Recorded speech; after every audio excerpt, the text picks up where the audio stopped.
Pegar só uma água aqui, já está lá. Vamos lá. Bom, boa tarde, estamos de volta aqui com Nova Economia, e hoje com um tema... Ano passado nós pegamos um pouco a parte da história do pensamento econômico aqui, e hoje nós vamos discutir sobre a questão do pensamento dos sucessivos ministros da Fazenda, né? Aliás, desde os anos 40 que você tem uma discussão aí entre ministros voltados mais para mercado, digamos assim, ministros desenvolvimentistas. E o nosso entrevistado é o Ivan Salomão, que lançou um livro recentemente, está recém-lançado o livro, e para entrevistá-lo eu conto com a parceria do Paulo Gala e do João Furtado. Ivan, obrigado por sua participação aqui no GGN. Eu que agradeço, Nassif. É uma satisfação poder conversar com vocês. Eu sou leitor do GGN, do Nassif, há muito tempo já, desde a época da Folha. Então, para mim, é uma satisfação poder conversar com vocês, Paulo, João. Tudo bom? Obrigadinho. Ivan, eu queria que primeiro você contasse um pouquinho, desse um resumo aí do período analisado e as formas de análise que você fez sobre os sucessivos ministros. Claro. Só fazer uma primeira digressão rapidamente, Nassif. Eu tinha organizado um outro livro, junto com outro colega da professora do FMG, sobre as ideias econômicas de 9 atores e autores do século XIX, né, do Brasil cientista. E quando a gente terminou a obra, eu me dei conta que nenhum daqueles autores... Como é que chamava esse outro livro, Ivan, que eu não conheço? Ele chama Ideias Econômicas no Brasil Oitocentista. Está para sair pela editora da Federal do Rio Grande do Sul agora, até o final do ano. Legal. Aí, quando eu analisei aqueles atores lá, Paulo, eu vi que nenhum deles tinha sido ministro da Fazenda. Todos eles tinham sido personagens muito importantes naquele momento, começando com o Cairu, longo século XIX, né? O Cairu nasceu no XVIII, mas enfim, Cairu, José Bonifácio, Bernardo Souza Franco, e chegamos até um sujeito chamado Clóvis Bevilacqua, que era um jurista, enfim, importante no debate naquele momento. E aí eu vi que nenhum deles tinha sido policymaker, nenhum deles tinha tocado a política econômica de fato, tinha sido ministro da Fazenda, ou enfim, algum cargo de relevância. E aí me deu o estalo de, falei, deixa eu ver o que os ministros que tocaram de fato a política econômica pensavam, a respeito dos mais variados assuntos do ponto de vista da condução da política econômica. Aí eu comecei a estudar o Oswaldo Aranha, eu estava nos Estados Unidos fazendo uma pesquisa de pós-doutorado, comecei a estudar o Oswaldo Aranha, que era um diplomata muito mais conhecido por ter sido o sujeito que liderou lá a Assembleia das Nações Unidas, que inaugurou o Estado de Israel, e vi que ele tinha tido uma importância na condução da política econômica bastante grande e que, na minha visão, era um pouco subestimada. E aí eu convidei outros colegas para escrever junto comigo, né? Eu sou autor de 4 capítulos dos 17, e juntei um time de historiadores e economistas para, enfim, analisar o pensamento econômico de 17 ministros desde que eu chamei o Brasil republicano, né? Portanto, desde a proclamação da República, o Rui Barbosa, né? Primeiro-ministro do Brasil republicano, Deodoro, até o Hernani Galveias, o último ministro da ditadura militar do presidente Figueiredo. E aí, como a ideia é fazer uma trilogia, né? Portanto, comecei que nem Star Wars, né? Guerra nas Estrelas, com o período do meio. Vai dar trabalho isso, hein? Vai dar trabalho. A gente tá, enfim, comecei, eu chamei Brasil Republicano, que vai até o Galveias, como eu falei, a gente está organizando agora o do Brasil da Nova República, desde Dornelles até Nelson Barbosa, né, porque, no meu entendimento, a Nova República acabou em 16, e os ministros do Império também, desde Martim Francisco, o irmão mais novo do José Bonifácio, que foi o primeiro ministro do Brasil independente, até Visconde de Ouro Preto, né, o último ministro do Gabinete Imperial. Então, a ideia geral do livro é essa, era sistematizar o pensamento desses homens, né, tirando a Cardoso agora, todos os homens que tocaram a política econômica. O Ivan, quando a gente pega o período, o início da República, aí, com o Rui Barbosa e tudo, você teve um cenário muito semelhante ao que ocorreu aqui a partir dos anos 90, internacionalmente, né, a financiarização, a baita liquidez, a mudança do padrão ouro, tudo, e o Rui Barbosa aproveitando a possibilidade de remonetização lá para dar um golpe fantástico, mostrando aquelas parcerias de capital inglês com capital interno aqui. Você chegou a fazer um paralelo com o Plano Real também, não? Eu li o Cabeças de Planilha, viu, Nassif? Eu conheço a tua obra, eu sei do que você está falando. A ideia não era exatamente essa, sabe? Porque, assim, por mais que todos os capítulos tenham lá um último trecho que analisa a condução da política econômica propriamente dita, né? O que os caras pensavam, o que eles fizeram depois, a ideia não era exatamente focar na história econômica, né? Sim. De alguma maneira era para ver o que os caras fizeram. Então, assim, na época do Rui Barbosa, eu cito muito marginalmente a questão do cilhamento, a questão, enfim, né, do que foi a financiarização, aquela jogatina toda. Mas a ideia era focar, de fato, no que eles pensavam, o que o Rui Barbosa, que era um intelectual liberal, né, bebido no liberalismo inglês, ele que era, enfim, se achava o mais anglo-saxão dos autores brasileiros e tal, como o cara vai lá e faz uma política econômica, não vou dizer diametralmente oposta, mas bem diferente daquilo que ele pregava e pensava enquanto intelectual antes de assumir a Fazenda lá em 89. Então, por mais que tenha assim lampejos de condução de política econômica, de história econômica propriamente dita, Nassif, a ideia era focar mais no que os caras pensavam, né? Antes até de chegar ao ministério. Opa, Ivan, Me inscreve na fila depois do João, eu pergunto. Vai lá, João. Ô, Paulo, eu não vou passar na tua frente, por favor, Paulo. Você quer ver resolver isso? Os mais velhos primeiro. Justo. Eu estava numa live com uma. Nesse caso, mulher... você ganha todas, Nassif. Ganho. Eu estava com uma live esses dias que tinha algumas mulheres, aí eu fui deixar a mulher falar primeiro, fui acusado de machista, cara. Então eu tô cauteloso, assim, eu já não sei me colocar direito nesse mundo pós-moderno. Vai você primeiro, João. Pergunta você primeiro, João. Obrigado, Paulo. Eu vou perguntar para o Ivan o seguinte: eu sei que é um livro sobre história das ideias, mas eu gostaria que você me dissesse o seguinte: de todos esses personagens que vocês analisaram, e eu tenho certeza que você leu todos os capítulos, mesmo tendo escrito 4, qual deles você acha que foi mais prisioneiro dos interesses e quais que você acha que conseguiram, digamos, dar uma marca das suas ideias e libertar-se, digamos, dos interesses imediatos que no Brasil cercam os ministros de uma forma muito, muito forte, né? Quais tiveram autonomia das suas ideias, quais conseguiram construir um espaço de autonomia para suas ideias e quais que ficaram presos à teia de interesses que cercam os ministros da Fazenda e a área econômica de uma maneira geral. Só visando, o Sérgio Léo também acabou de entrar. Opa. Seja bem-vindo, Sérgio. Bem, Sérgio. Obrigado, João. Que pergunta capciosa, né? Espera a minha, que a minha vai ser nessa linha também. Não sei se tem condições de responder inteiramente, mas eu estou pegando aqui a lista dos 17 homens e poderia talvez pincelar um pouco, tentando rascunhar uma resposta. Olha, eu diria que um sujeito talvez pouco conhecido pelo que ele fez no Ministério da Fazenda, e aí, de novo, entre esse cotejamento, entre o que os caras pensavam, o que eles fizeram de fato, que é um problema até epistemológico que extrapola aqui o objetivo do livro, mas um sujeito chamado Oswaldo Aranha, que foi ministro 2 vezes do Getúlio Vargas, ele era, de novo, também um político liberal, muito identificado com a direita liberal, com a UDN, ele era muito mais próximo do sujeito chamado Assis Brasil, no Rio Grande do Sul, que era o representante do liberalismo, do que exatamente do Borges de Medeiros, que era o representante do positivismo gaúcho, ligado a Júlio de Castilhos e tal. E ele foi, sem dúvida nenhuma, o homem mais próximo dos interesses dos Estados Unidos, que passou pelo gabinete do Getúlio. Há quem diga, inclusive, que ele foi um dos grandes responsáveis pelo Getúlio compor com o Roosevelt e se afastar dos interesses germanófilos, né? Havia, pelo menos, o Góes Monteiro e o Dutra, que foi presidente depois, tinha um claro interesse em fazer com que o Brasil entrasse do lado do eixo na guerra, e o Oswaldo Aranha foi, sem dúvida, esse cara que teve na Casa Branca, foi chanceler, foi diplomata, foi embaixador em Washington.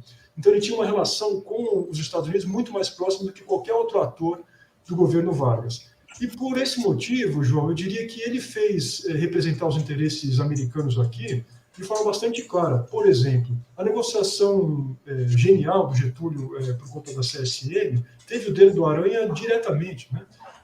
E não dá para dizer que ele se rendeu, ele sucumbiu, ele se curvou em relação aos interesses, talvez financeiros, dos capitais americanos, mas do ponto de vista dos investidores estrangeiros, investidores produtivos, o Oswaldo Aranha foi, sem dúvida nenhuma, essa ligação entre o nacionalismo pragmático do Getúlio e os interesses do Império de outro lado, né? Então, eu acho que ele fez bem esse papel, por mais que ele tenha sido um político, como eu disse, liberal, mais conservador, etc., etc., ele teve um papel fundamental em azeitar essa máquina do pragmatismo do Getúlio de um lado, os interesses do outro, sabe? Agora, assim, ele interrompe os trabalhos da Comissão Mista Brasil e Estados Unidos ali, que ali era uma acusação pesada em cima dele. Sem dúvida. Ele teve um papel grande nessa história, Nassif, mas, por outro lado, também ele foi o cara que arquitetou politicamente a Instrução 70 da SUMOC, lá de outubro de 1953. Foi uma jogada desenvolvimentista muito clara, né? Não vou dizer que ele salvou a crise cambial do Brasil, mas ele, assim, é um retrato mais bem acabado do que é uma política cambial desenvolvimentista que se pode, né, ter naquele momento. Então, ele é um cara assim, com várias facetas, sabe, João? É difícil colocar o Oswaldo Aranha, apesar do título do capítulo que foi eu que escrevi, inclusive, ser político liberal, policy maker desenvolvimentista, meio que um jogo de palavras ali para vender um pouco o peixe, sabe? Porque ele é um cara de difícil classificação. Por outro lado, se eu puder cometer uma inconfidência aqui, a segunda parte da sua pergunta é assim, quem de fato teve lá uma certa autonomia para colocar em prática aquilo que pensava de fato, sem se render aos interesses? E eu citaria, talvez com algum engano, o cara que está vivo, né? Portanto, talvez seria mais indelicado da minha parte fazer algum tipo de... Delfim.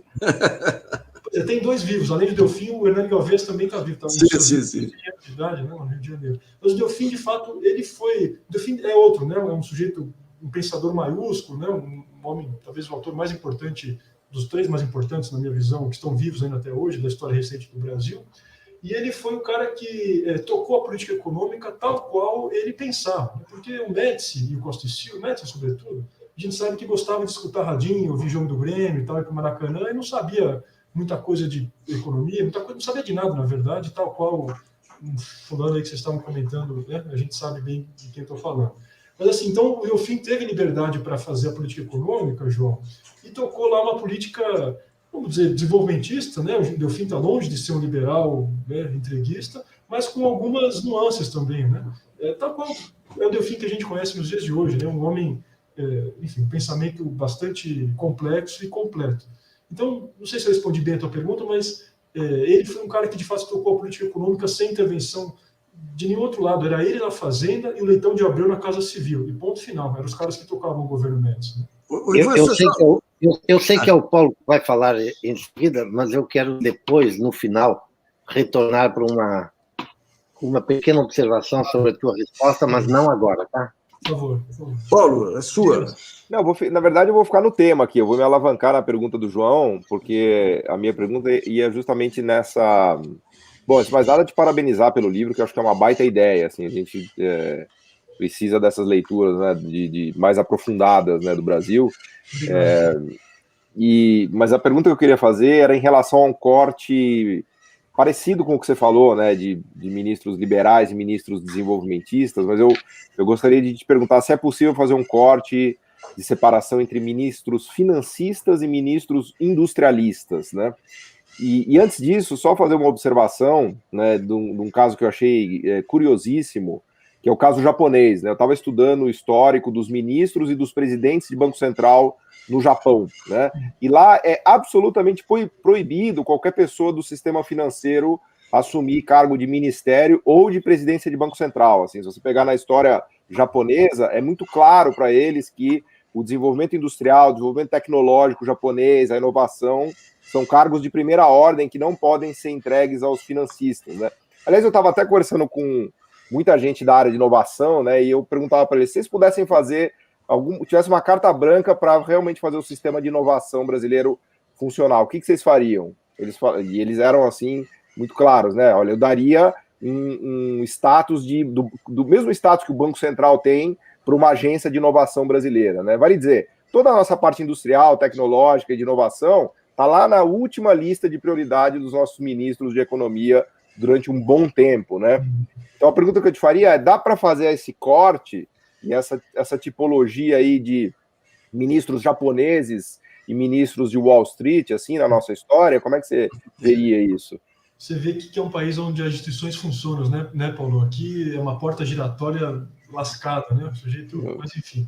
Eu penso que sim, eu estou olhando aqui a lista para responder, sobretudo na época da Nova República, da República Velha, 3 homens, talvez pouco conhecidos do grande público, mas que são, enfim, economistas ou entre aspas, economistas super importantes naquela época, que tem essa ligação, sei lá, vamos chamar com o sistema financeiro muito claro. O Joaquim Murtinho, a gente sabe, né, a política econômica que ele fez no Campos Salles de literalmente queimar dinheiro, né, porque era o ajuste que tinha que ser feito naquele momento, talvez, enfim, a imposição do capital do Império, o Campos Salles teve, inclusive, na Inglaterra, antes de tomar posse, né, a imposição naquele momento era isso, era um ajuste ortodoxo, talvez o mais, posso dizer, o mais profundo que já se fez na história do Brasil. Nem o Goudin, que é Eugênio Goudin, fez um ajuste tão profundo quanto Joaquim Murtinho fez naquele momento. Outro sujeito também pouco conhecido chama João Pandiá Calógeras, que foi um engenheiro super importante na sua época, escreveu um livro em francês de política monetária do Brasil, também era muito ligado aos interesses do sistema financeiro, e o próprio Antônio Carlos de Andrada, que foi o governador de Minas Gerais, que foi o cara, né, que foi preterido pelo Washington Luiz, também tinha lá suas relações com o mercado financeiro, né, até a página 7. Avançando um pouquinho, Paulo, um homem que o Nassif conhece muito melhor que a gente, Walter Moreira Salles era de fato um banqueiro, mas não dá para dizer que ele fez uma política econômica atrelada ou submissa ao sistema financeiro. Pelo contrário, ele foi ministro da Fazenda do João Goulart, e não dá para, né, eu acho que o Nassif poderia me corrigir se eu estiver falando besteira, mas dá para dizer que o Walter Salles vestiu o figurino de um governo totalmente que tinha lá seus interesses na industrialização. Por fim, o próprio Goudin, deixei por último propósito, que também tinha uma relação muito próxima com o sistema financeiro, mas ele ficou pouco tempo no cargo, né, Paulo? Ele ficou só 7 meses, e ele tinha outros assuntos talvez mais urgentes para tratar, e talvez não deu tempo de colocar em prática uma política tão próxima dos interesses do mercado financeiro. Tá. Em relação ao Moreira Salles, eu entrevistei o Franco Montoro, que era ministro do Trabalho, para perguntar da atuação do Moreira Salles, e na época ele quis dar aumento para o salário mínimo e começou aquela toada no mercado que vai gerar inflação, e o próprio Walter Moreira Salles lá sancionou sem problema. Eu queria que você falasse de uma incógnita para mim, não é bem incógnita, né? Porque são dois personagens em um só. Você tem o Roberto Campos proselitista e o Roberto Campos ministro, né?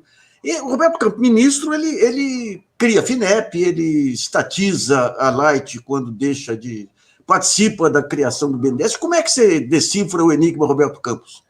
O Campos a palavra que você usou é perfeita, né? Um enigma. Apesar do Campos não ter sido ministro da Fazenda, ele foi do planejamento, né? O ministro da Fazenda, na época dele, era o governo de Bulhões, mas o Campos, Nassif, ele também passou por uma, se eu posso dizer, transformação do seu pensamento, uma palavra complexa, mas o Campos, no livro do Biochovsky, né, um professor da UFRJ que fez talvez a obra mais importante sobre pensamento desenvolvimentista no Brasil, ele coloca o Campos lá como um desenvolvimentista do setor público não nacionalista, né? Porque, de fato, o Campos jovem, o Roberto Campos, na verdade, no começo da sua carreira, era um homem que pensava planejamento, industrialização, teve a cargo do plano de metas, né, trabalhando no BNDE, era um sujeito desenvolvimentista, essa definição é bastante clara, eu acho, né, não nacionalista, não se aproximava talvez do que o Furtado, Inácio Rangel e outros autores pensavam, mas era um desenvolvimentista, né, muito simpático ao capital estrangeiro, talvez um autor muito simpático ao que veio a ser o desenvolvimentismo associado, né, que Fernando Henrique Cardoso depois teorizou, né, a capital estrangeira, etc, etc. Quando o Campos foi para o governo militar e depois foi para a Inglaterra, ele mesmo diz isso lá na biografia dele, na Tela na Popa, ele teve contato com, sobretudo, a obra de Hayek, e parece que ele se transformou, né? E, inclusive, o Delfim comentou isso com a gente uma vez numa entrevista, dizendo que ele virou para ele e falou assim: Delfim, eu perdi muito tempo lendo tanta besteira, eu devia ter lido Hayek desde o início, e o ponto final era isso.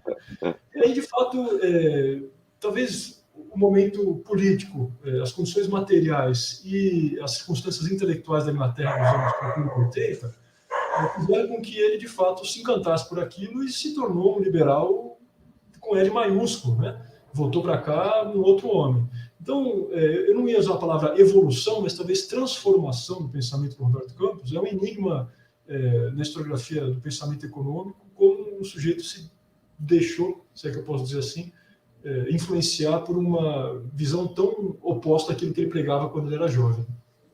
Ivan, Dentro dessa linha aí que vocês estão falando, uma coisa interessante, a gente vê que, por exemplo, o Ministério da Indústria e Comércio ele só vai ser criado ali com o Juscelino, né? Até então, você não tinha um ministério especificamente para tratar desse tipo, com esse enfoque específico, e não à toa, a gente vê toda a história desse ministério, que às vezes mais recentemente sumiu, é uma história de que se via o Ministério da Indústria e Comércio como uma espécie de representante dos interesses da indústria, da mesma maneira como da agricultura, eventualmente a gente pode falar isso até do ciência e tecnologia, e planejamento mais articulado a uma visão de longo prazo. E os presidentes que entendem alguma coisa de política, como a gente viu claramente no caso do Fernando Henrique, mais recentemente, e do Lula, eles usavam muito isso, seus ministros, para funcionar um pouco como ponto de equilíbrio ou de decisão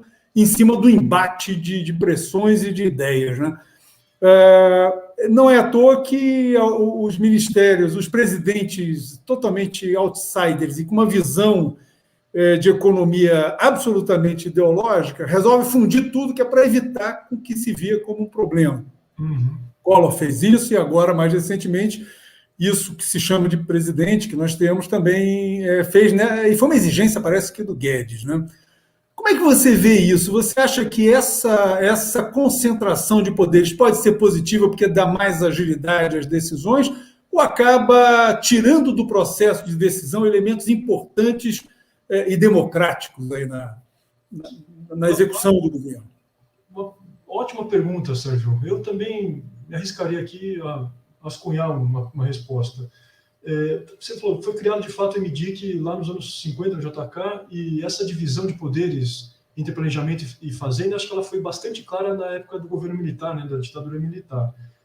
Tanto com a dupla Campos Bulhões do governo Costa e Silva, depois de fato Delfim jogou sombra sobre todos os ministros do planejamento durante a época dele na fazenda, um sujeito pouco conhecido da historiografia chamado Hélio Beltrão, que foi ministro da fazenda, do planejamento. Nessa época a gente mal ouve falar. A política econômica quem fazia era o Delfim Neto.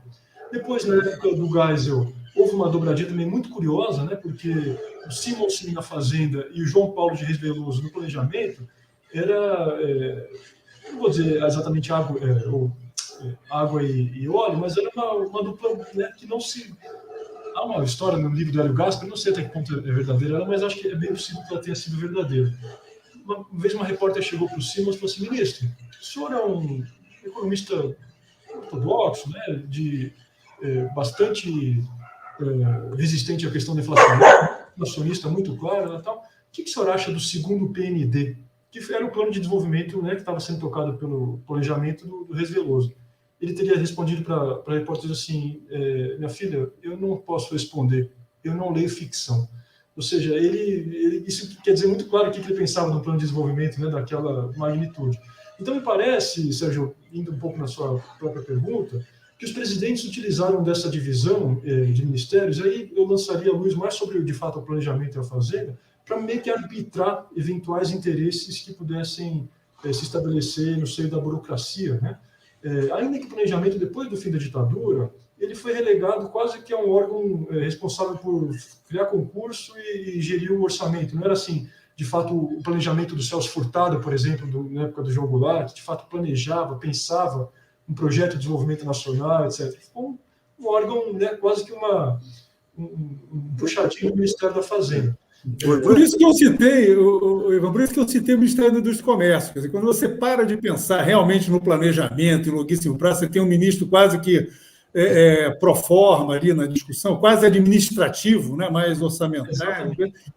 O Ministério da Indústria e Comércio acabou assumindo essa função e sem essa visão de um longo prazo de planejamento, muito em função dos interesses do Pacto Industrial. Só um pouquinho, antes da criação do Ministério do Desenvolvimento e Indústria e Comércio, você tinha essa dicotomia que o Getúlio usava bem com o Banco do Brasil.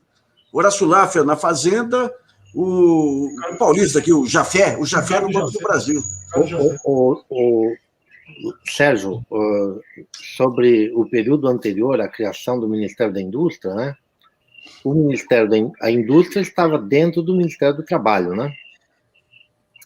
E no final do Getúlio, isso vai ser decisivo, por exemplo, na criação do Senai. O nosso, enfim, o ministro da Educação, o mais longevo dos ministros do Getúlio, que foi o Gustavo Capanema, sofreu, no episódio da criação do Senai, a sua mais importante derrota. Porque, vamos dizer, o Getúlio tinha dado ao Gustavo Capanema a incumbência de criar um sistema de formação profissional para a indústria, e ele quis criar um sistema, digamos, de verdade, né? E o empresariado, que tinha o ministro da Fazenda, perdão, o ministro do Trabalho e da Indústria, que era um industrial paulista, de uma empresa fabricante de vidros, que não precisamos dizer o nome, essa empresa, ou esse empresário, representante da indústria, preferiu criar um negócio para formar rapidamente muitas pessoas, porque, afinal de contas, a indústria quer mesmo muita gente, não está interessada em formar muitas pessoas, né? Não está interessada em formar pessoas durante um percurso de 3 ou de 4 anos, que era o modelo que o Gustavo Capanema quis implantar, não é? Então, tem aí essa tua indústria, esse teu Ministério da Indústria, ele é criado, mas ele já estava representado. Ele estava representado lá dentro do Ministério do Trabalho como indústria e trabalho, não é? Inclusive, João, muito curioso que o primeiro ministério que o Getúlio cria logo depois da Revolução, no dia 3 de novembro de 1930, o Ministério do Trabalho, Indústria e Comércio, como você comentou, cujo titular era um homem chamado Lindolfo Collor, avô. E mesmo o próprio Francisco Campos, João, ministro da Educação antes do Capanema, se não me engano, vamos dizer, uma certa afinidade com o fascismo, né? Um autor, um intelectual polaca, foi responsável, inclusive, por pensar a ideia de se criar um estudo, um ensino não bacharelesco e voltado para a indústria, para que os trabalhadores pudessem ser, enfim, treinados, etc., para um novo país que surgia, que era um país industrial. Então, uma certa organicidade, né, no pensamento, na estrutura burocrática que o Getúlio criou naquele momento. O comentário que eu tinha dito que eu queria fazer depois sobre o que você disse é o seguinte: eu acho que o Nassif ele cumpre um papel aqui muito interessante do debate das ideias, da nova economia, etc. E acho, Nassif, que a gente podia começar a fazer uma distinção aqui entre industrialistas, desenvolvimentistas e crescimentistas. Eu fico horrorizado quando vocês colocam o Delfim na categoria dos desenvolvimentistas. O Delfim é responsável por construir o lugar do latifúndio na Amazônia, no centro da economia brasileira. Vocês chamarem o Delfim de desenvolvimentista, eu entende? Alguma coisa dentro de mim não funciona, sabe? O Delfim é um crescimentista, ele é o homem da acumulação a qualquer preço, é um homem que vai ajudar a criar o latifúndio moderno, exportador e, digamos, a ocupação desordenada do território brasileiro por um latifúndio, digamos, cuja contabilidade, cujo prontuário, cuja capivara ainda não foi escrita corretamente, né? Apesar do livro do Caio Pompeia, eu acho que, enfim, não dá para colocar nessa categoria. Então, eu vou recolocar a pergunta para o Ivan. Quais desses você acha que são crescimentistas? Quais desses você acha que são desenvolvimentistas? Quais desses são industrialistas? E aí me coloca numa sinuca de bico também, né, João? Pode, vai ter que definir cada um desses conceitos, o que não é trivial, né? Eu já tinha te dito que o prefácio, eu tinha achado o livro magnífico, mas tinha um pouco de discordância do prefácio, né? Sim, você comentou, eu lembro. Olha, José, essa taxonomia aí a que você fez referência é um assunto eu tenho um interesse específico, foi justamente o tema da minha tese de doutorado, né? Classificar o que vieram os proto-desenvolvimentistas antes de 30, né? Os industrialistas, os papelistas e os nacionalistas. Aí, por exemplo, o capítulo do Rui Barbosa, eu coloquei o título de intelectual liberal, policymaker desenvolvimentista. É um pouco, acho que forçar a barra, talvez para vender um pouco o peixe, né? Dizer que o Rui Barbosa era um desenvolvimentista claro, né? Ele era um sujeito que tinha as ideias, não exatamente concatenadas naquele momento, mas de um projeto nacional cujo norte seria a industrialização e fazer uma política monetária ativa. Portanto, ele meio que preenchia lá os critérios que a gente usou, né? O professor Bresser, que o Paulo conhece, o professor Pedro, utilizam para se definir um sujeito desenvolvimentista.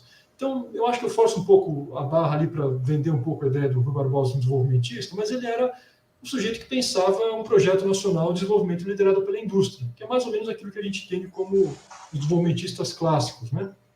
Outra coisa curiosa, João, o Getúlio, talvez não, certamente o político mais importante do século XX no Brasil e a expressão máxima de um governo desenvolvimentista.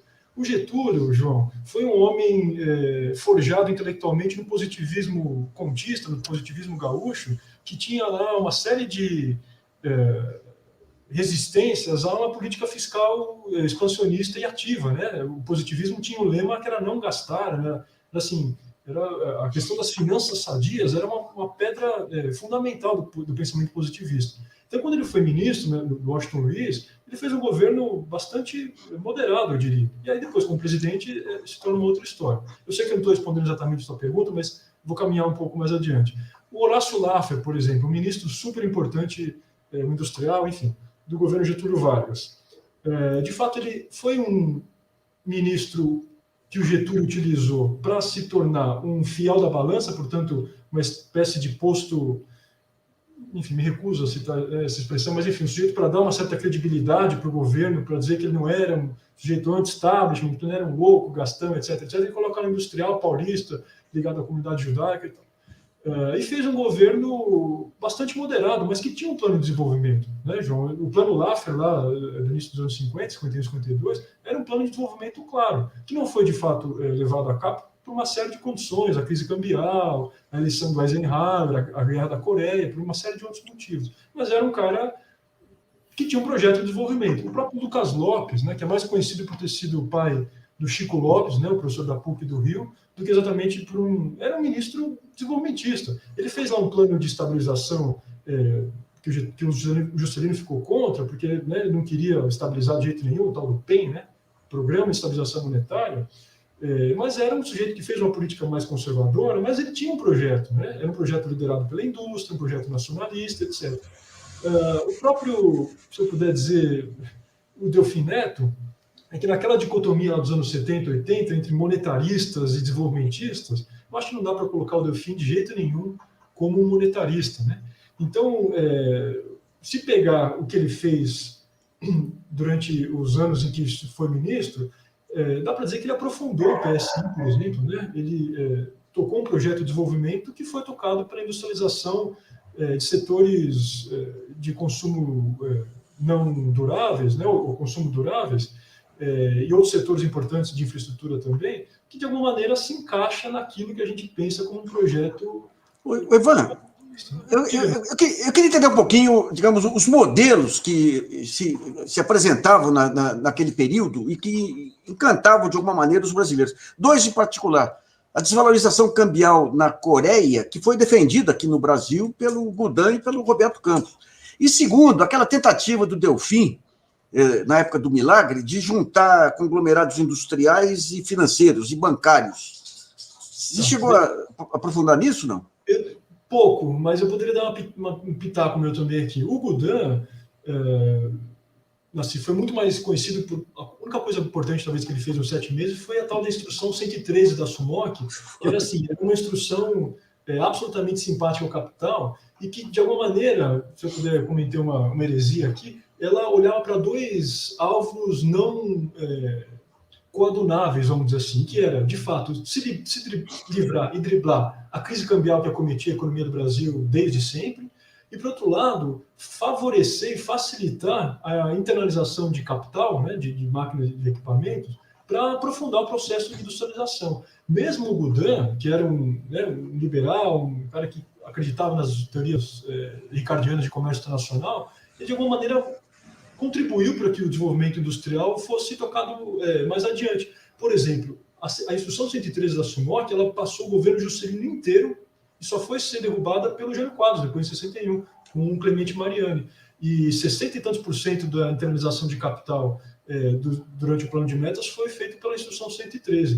Isso era uma medida polêmica que favorecia o capital estrangeiro? Era, inegavelmente era. Mas, por outro lado, favoreceu o mais importante, mais robusto plano de industrialização levado a cabo na história do Brasil até então. Então, é meio que uma faca de dois gumes, né, Nassif? Em relação ao Delfim, eu tenho uma certa simpatia pela figura. Ele foi muito comigo, ele escreveu o prefácio, me recebeu lá no escritório um monte de vezes. E de fato, há eventuais críticas que possam ser feitas pela política econômica naquele momento. O caso que o Nassif toca especificamente é talvez o mais controverso. Mas, por outro lado, também, Nassif, ele favoreceu esse tipo de arranjo, mas, por outro lado, como eu dizia, fez uma política monetária e cambial, fiscal um pouco mais conservadora, é verdade, mas uma política monetária e cambial bastante favorável ao PSI, né, ao processo de substituição de importações, e muito favorável ao que o João chamou de crescimentismo, né, de mini desvalorizações diárias para que não houvesse uma defasagem, né, entre a inflação aqui nos Estados Unidos, uma política monetária de jogar a taxa de juros lá para baixo para que houvesse incentivo ao crescimento. Então, assim, é um outro cara muito complexo e que, se for julgar pelo que ele pensa, talvez seja mais fácil do que exatamente pelo que ele fez, né? Porque aí é uma série de condicionalidades, de circunstâncias que extrapolam a capacidade do sujeito transferir as suas ideias para a produção. Mas o segundo governo Delfim foi o maior desastre igual só o Plano Cruzado. Foi muito difícil, realmente, né? Agora, aí o Delfim já era secretário do Planejamento, porque naquela época mudou de Ministério do Planejamento para CEPLAN, né? E o da Fazenda era o Galveias. Mas aí, por outro lado, Nassif, outro dia eu ouvi o Lula dizendo o seguinte, né? Nos anos 80, quando eu estava lá na ABC e tal, eu achava que a culpa de todos os males da humanidade era do Delfim. Eu criticava, xingava e tal, e o Delfim se tornou um dos grandes interlocutores do Lula, né? Durante o primeiro mandato, sobretudo. Então, aquele momento, talvez o Delfim pegou uma batata quente, assando, na verdade, fruto do que foi feito na década de 70, né? Uma certa irresponsabilidade, aquela estatização da dívida pública, da dívida externa que o Simonsen fez e tal. Bom, é importante lembrar que teve dois choques do petróleo e a taxa de juros explodiu também, porque se coloca a história no Brasil como se o segundo PND tivesse causado o choque do petróleo e tivesse causado o choque de juros, né? As pessoas esquecem de contar o cenário internacional. Não, mas o Delfim, o pacote desastroso dele, eu gosto muito do Delfim, inclusive quando o Simonsen morreu, eu falei, não, o ministro da Fazenda era o Delfim, que sabe a psicologia do empresário, a psicologia do setor financeiro, dos políticos. Mas o Delfim, o pacote que ele fez, inspirado pelo Adroaldo Moura da Silva, foi um desastre completo. Porque ele deu uma max desvalorização e depois trancou a correção monetária, porque ele achou, eu ajusto tudo, corto a correção, não tem mais a inflação. Daí explodiu. Duas, na verdade. Ele deu uma max em dezembro de 79 e outra em fevereiro de 83. Mas aí, se eu puder de novo fazer uma defesa do professor Delfim Neto, quando ele assumiu, porque o Simonsen assumiu os 6 primeiros meses da Fazenda do Figueiredo, né, tentou fazer um ajuste que não deu certo, foi embora e Delfim, né, estava lá na França, ou na agricultura, se não me engano, ele já tinha voltado da embaixada, e aí o Figueiredo chama o Delfim de volta. No discurso de posse do Delfim, ele tem uma frase muito sintomática, diz o seguinte, abre aspas, senhores, preparem os arados, nós vamos crescer, fecha aspas. Ou seja, ele voltou, antes, na verdade, dos efeitos do segundo choque do petróleo, e sobretudo da subida da taxa de juros do povo, mas ele voltou assim com um projeto de crescimento. Ivan. Diga, João. Ivan, eu queria fazer duas observações aí, porque eu adoro você, mas eu não consigo entender essa tua veneração pelo Delfim. Ninguém convive com o Delfim impunemente, João. Escuta bem. Você tem que se admitir que o Delfim tem um charme, ele cativa a conversa. O Figueiredo não chamou o Delfim.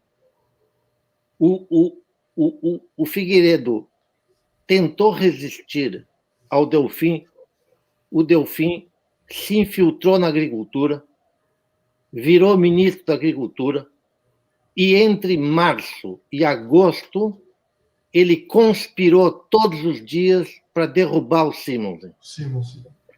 E quando ele derrubou o Simonsen, e a citação completa é: senhores, liguem os arados, liguem as máquinas, nós vamos crescer. E ele prometeu crescimento e entregou o quê? Entregou 2 recessões em 81 e 83 que foram gigantescas. Então, o que eu quero dizer é o seguinte: ô Ivan, você precisa estudar o Delfim sem ir ao escritório do Delfim. Porque o canto de sereia do Delfim, ele cria em você esse amor que eu não consigo entender. Almoçar com ele, tomar vinho e tal, aí caiu. Tá perdido, aí acabou. Eu concordo, porque ele é de uma gentileza, de uma generosidade, João, que não tem como não cair. Eu ficaria assim 3 horas, a gente vai lá, senta naquela cadeira. A hora que abriu a garrafa de vinho, aí esquece. É impossível resistir àquele homem, é impossível. Você sabe que... mas, João, isso me faz... Eu costumava encontrar o Delfim, que era um dos raros políticos que às 7 da manhã já estava no Congresso. Eu costumava encontrar ele de manhã, tomar café com ele, porque conhece tudo, conhecia Brasília como ninguém, é uma fonte para um jornalista inestimável. Então, o pessoal, inclusive, evita falar mal, porque é aquela história.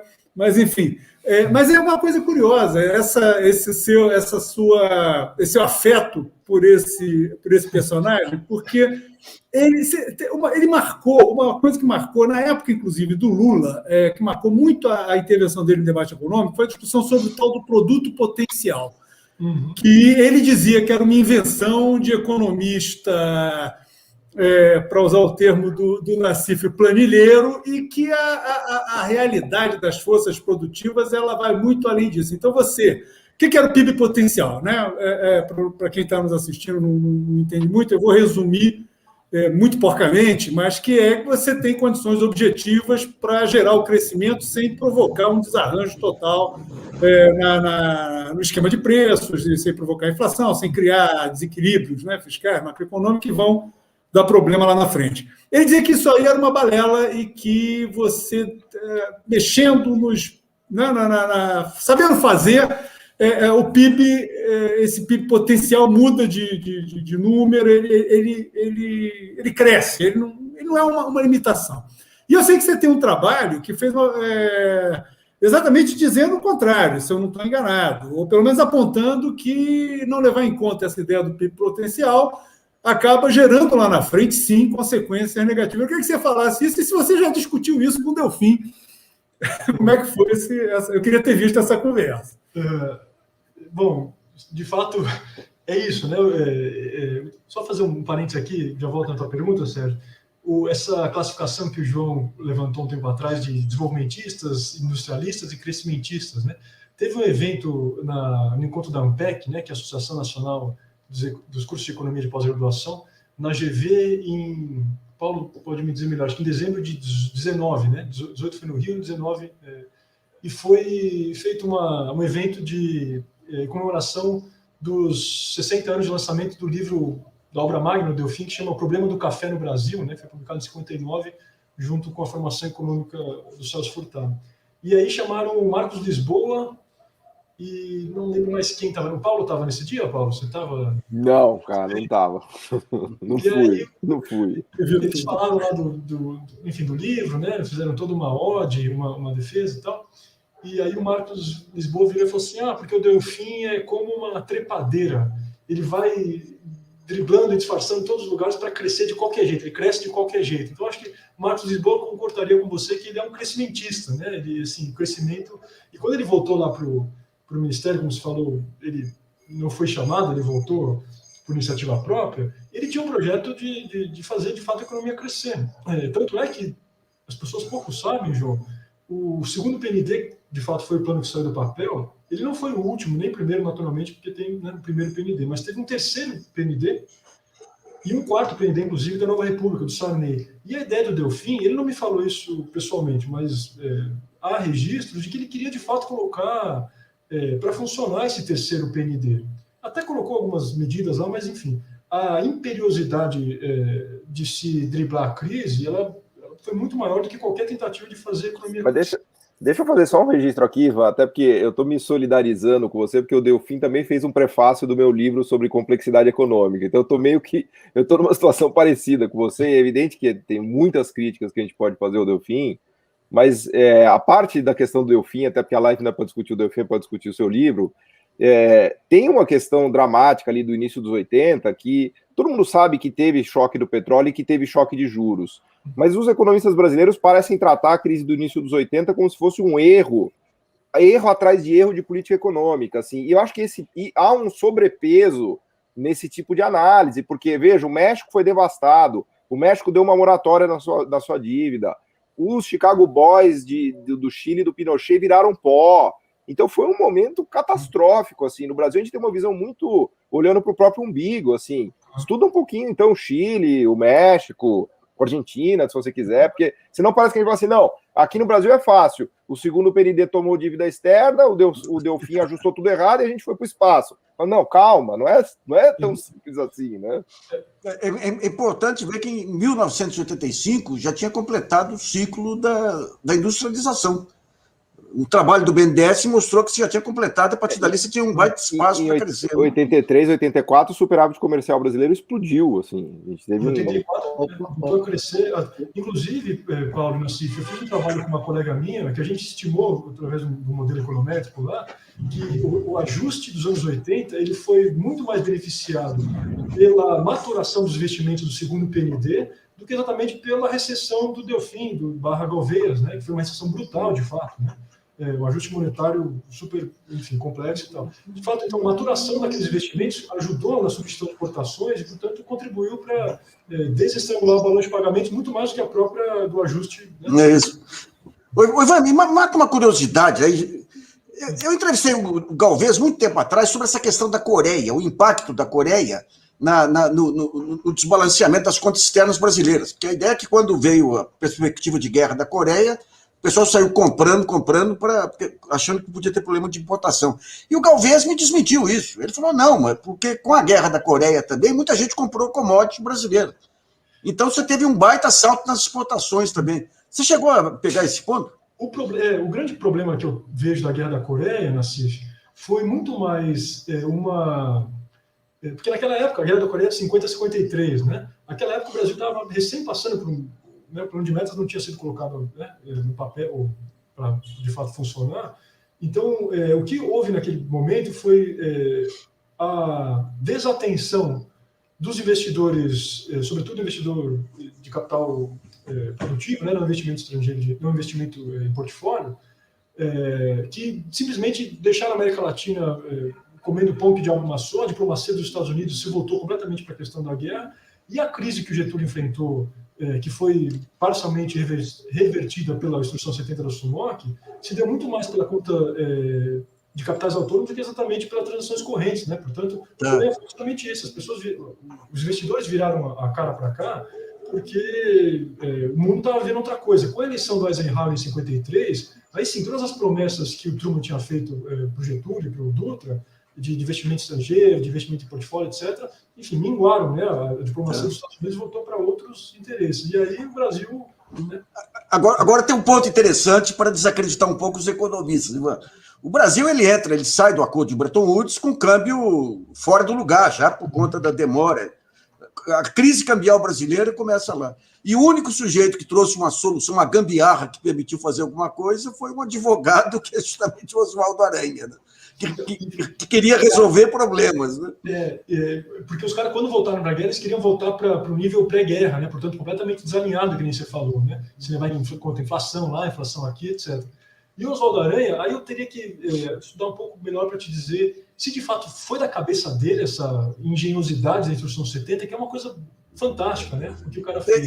Ele pegou o cara de câmbio do Banco do Brasil, e perguntou o que ele faria e trouxe uma solução da mesa do Banco do Brasil. Você lembra quem é o nome desse cara, Nassif? Não, mas eu tenho aqui, eu posso passar depois. Porque tem que dar os méritos para esse tipo de burocrata que a gente pouco conhece. Porque o ministro... E tem um monte de gente pensando e fazendo. Mas, enfim, o Oswaldo Aranha foi um grande ministro, não só por isso, né, mas porque tocou a casa em dois momentos difíceis, né? No golpe do Getúlio de 37, decretou moratória, etc., etc., e depois na crise cambial de 52, 53.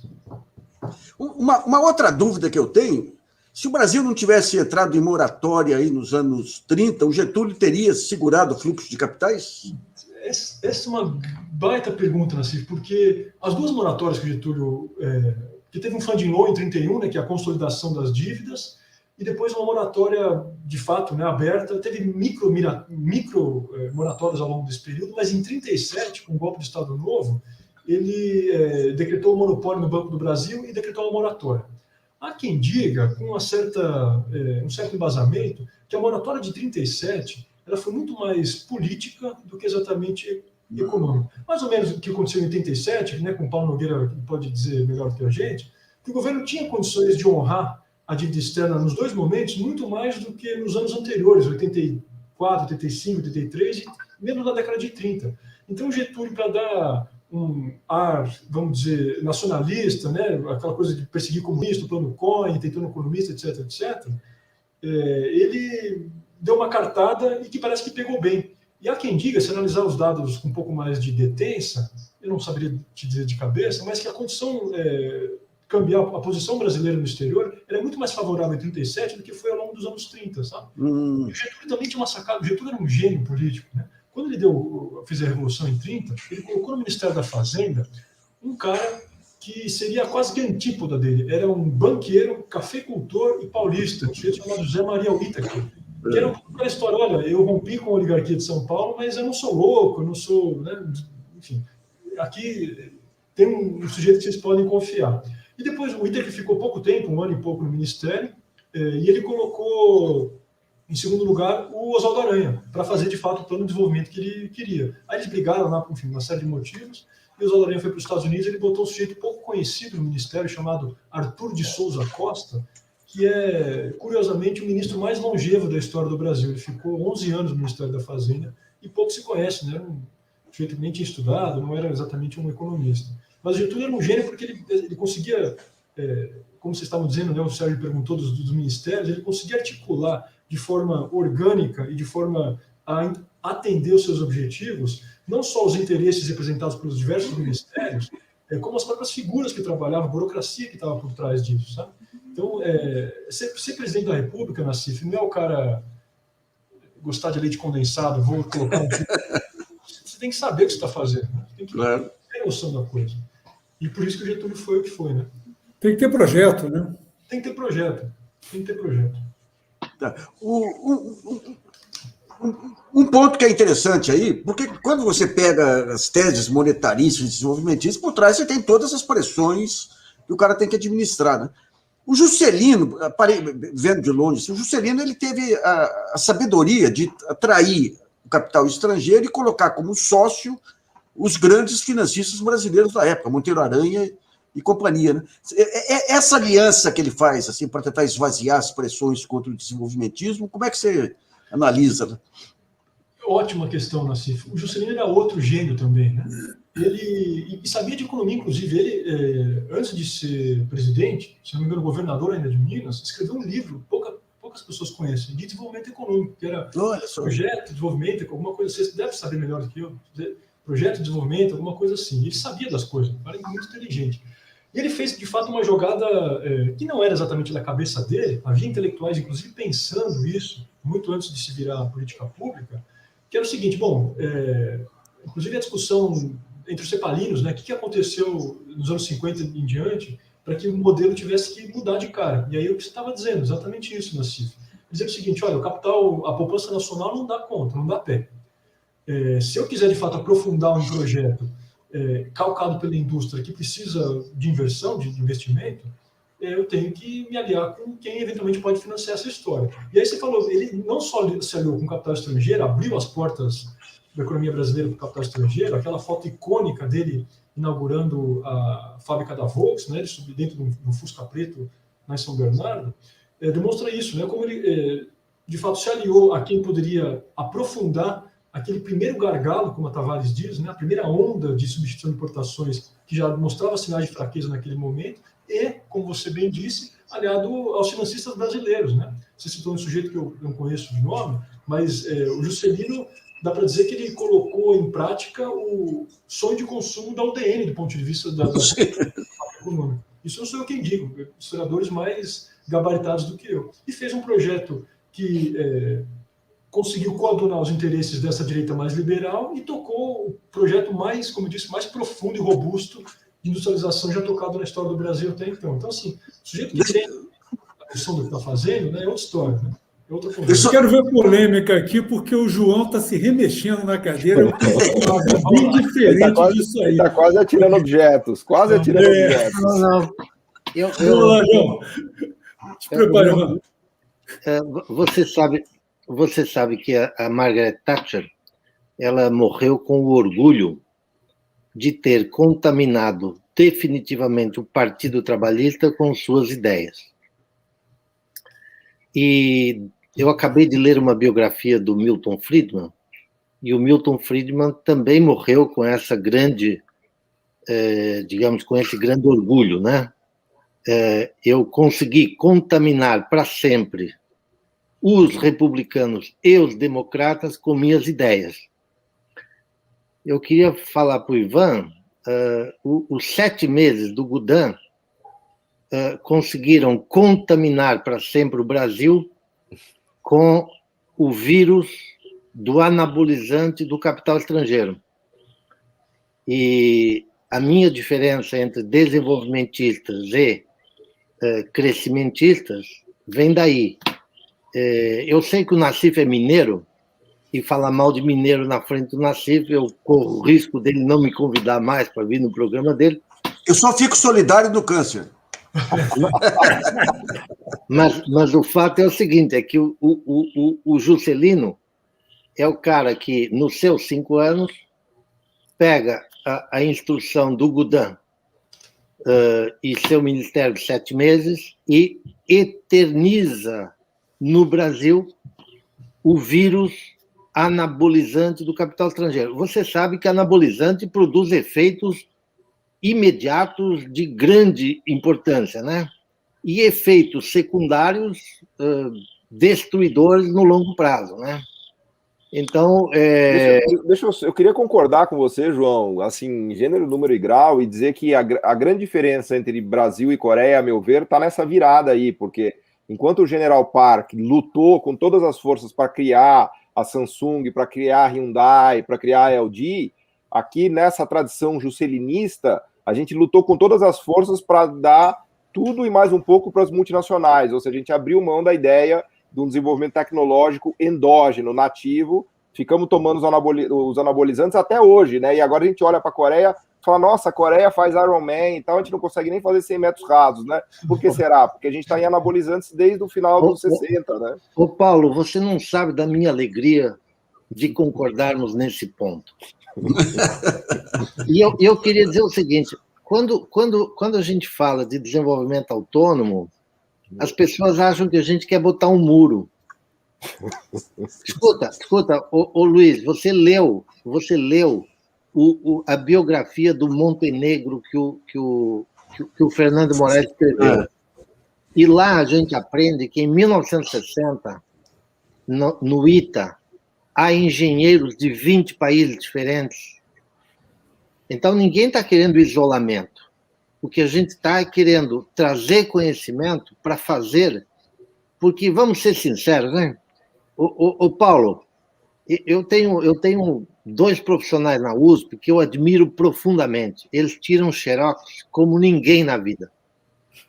Eles tiram xerox de documentos antigos, inclusive da Biblioteca do Delfim, que está lá na USP, com documentos antigos, eles tiram xerox. Um espetáculo, pessoas ótimas. Eles são os melhores tiradores de xerox do mundo. mas eles não sabem escrever um livro. Ele segue as vantagens comparativas dele. Né? Então, o que eu quero dizer é o seguinte: você pode replicar a indústria do mundo, você pode replicar a indústria do mundo à perfeição. Exato. Se você não souber fazer uma indústria, você não tem indústria de verdade. Ô, João, sabe que nós fizemos um seminário sobre licitação FX, anos atrás, e foi lá um daqueles brigadeiros referenciais aí do CTA, para dar uma palestra, ele falou, a minha proposta é o seguinte, não compra de ninguém, vamos começar do zero aqui, que o aprendizado vai ser muito mais relevante, principalmente porque esse país tem um exército e não tem inimigos, né? Era o fenômeno, não. Vamos ouvir rapidamente o entrevistado da sessão aqui, o Ivan. É justo, parece justo. Parece justo. Esse negócio que a gente parece justo, Sérgio. Deixa eu só jogar uma pimentinha a mais nessa conversa, João. E aí o João vai se remexer lá na... a gente está fazendo agora o outro volume, né, dos ministros, como eu disse, da Nova República, e eu estou escrevendo com um colega meu, já escrevemos um capítulo, de um intelectual maiúsculo, que já dizia lá nos anos 70, João, escreveu um livro junto com outro sociólogo chileno, você deve conhecer, Enzo Faleto, Desenvolvimento e Dependência na América Latina. Esse sociólogo já deu a letra lá nos anos 70, né, o qual que era as possibilidades que, naquele momento, se apresentavam para uma economia periférica como a brasileira. Na cabeça dele, vamos frisar que é na cabeça dele, que eu acho que é importante isso. Né? Vai ter que ter uma outra sessão para falar disso aí. Exato. De toda forma, João, eu concordo plenamente com vocês dois, com o Paulo, inclusive. Agora, me parece que não há uma certa dicotomia muito clara e inescapável nessa história. Eu acho que é possível, de alguma maneira...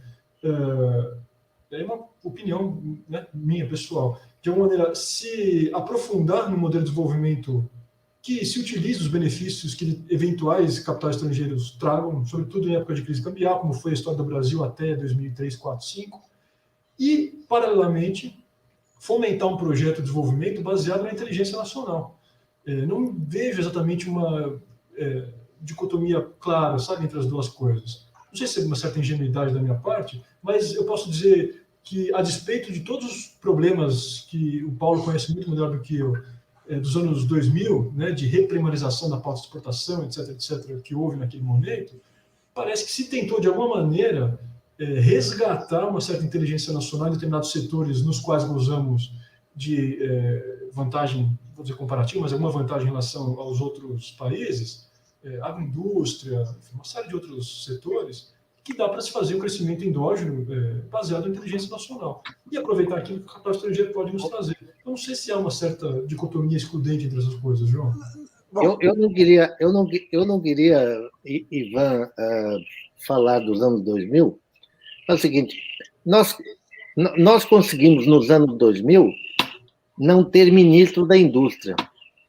Nós tivemos um ministro da agricultura, que era dono de uma fábrica de frangos, que é um ministro do agronegócio. Esse é da indústria, né? E no Ministério da Agricultura, nós tivemos um ministro do latifúndio e das multinacionais químicas. De fato, não tinha da indústria isso. De fato, não tinha. Tivemos ministro da indústria. Você não vai conseguir lembrar quem eram os ministros da indústria dos anos 2000. Eu lembro. Era um homem chamado Luiz Fernando Furlan. Não, depois você não vai lembrar. O Luiz Fernando Furlan era o ministro da Agricultura. Não, Roberto Rodrigues era o ministro da Agricultura. Ele está fazendo, ele está ironizando, Ivan. Ele está ironizando. Eu estou ironizando. O ministro da Agricultura do Lula era, na verdade, o Furlan. Porque o ministro da Agricultura era ministro do agronegócio. Eu entendo. E, portanto, do latifúndio. Eu entendo e discordo. Data vênia. É que só sobrou indústria de alimento processado no Brasil, então era o que tinha, né?